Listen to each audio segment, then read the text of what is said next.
It started like any ordinary Saturday afternoon. Claire Anderson, a 17-year-old high school senior from the quiet suburb of Spring Branch, walked into the Target store on 290 and Hollister Road. She was running a quick errand for her mom, just shampoo and paper towels, and maybe a peek at the clearance rack. The weather was typical Houston, humid, cloudy, with the thick air making every movement feel slower. She texted her mom to say she'd be home in 20 minutes. But she never made it home. Claire was seen entering the women's restroom at 3:47 p.m., caught clearly on the security cameras. But she never came out. Not through the front door, not out the side, not anywhere. Employees searched the restrooms when she didn't come back out.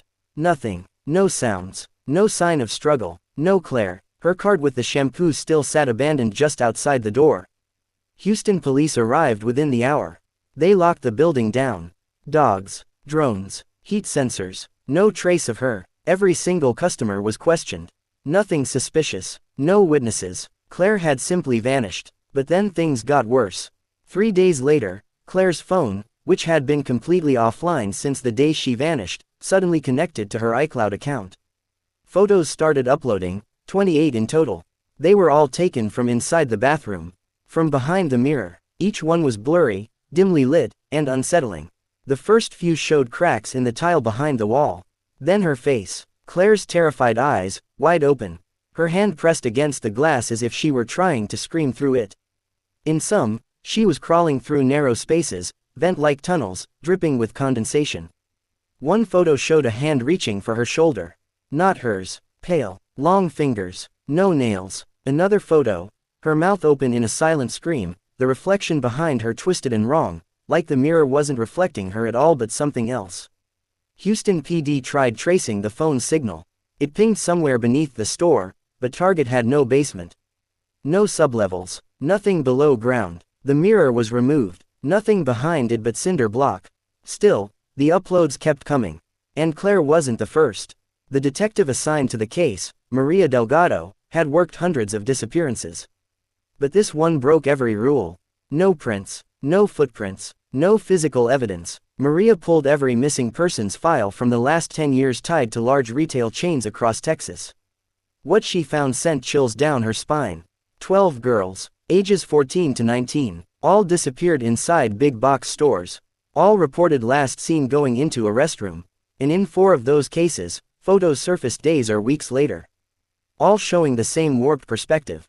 Behind the mirror, she tracked down an old security guard who worked at a Walmart near Beaumont where one girl had vanished. He wouldn't speak at first. Then he finally whispered, "They live between reflections. That's how they take them." Maria didn't know what that meant. Not at first, until she found a detail hidden in Claire's photos, a tiny symbol etched in the glass. Like a signature, it matched symbols found in the other cases. One carved under a sink, another drawn with lipstick on a mirror in a different store. Always the same pattern, a circle with 2 vertical slashes running through it.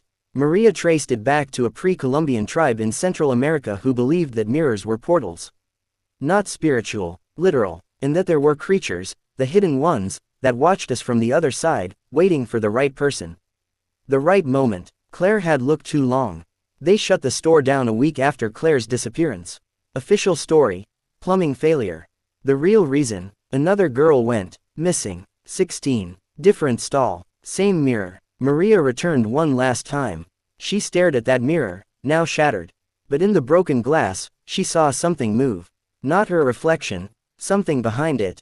She leaned closer. A breath fogged the glass. But it wasn't hers. And then her phone buzzed. One new photo. Claire. Behind her. Maria turned. Nothing there. Another photo. Claire's face. Closer now, eyes pleading. Maria placed her hand on the glass. The mirror felt warm. It pulsed under her fingers.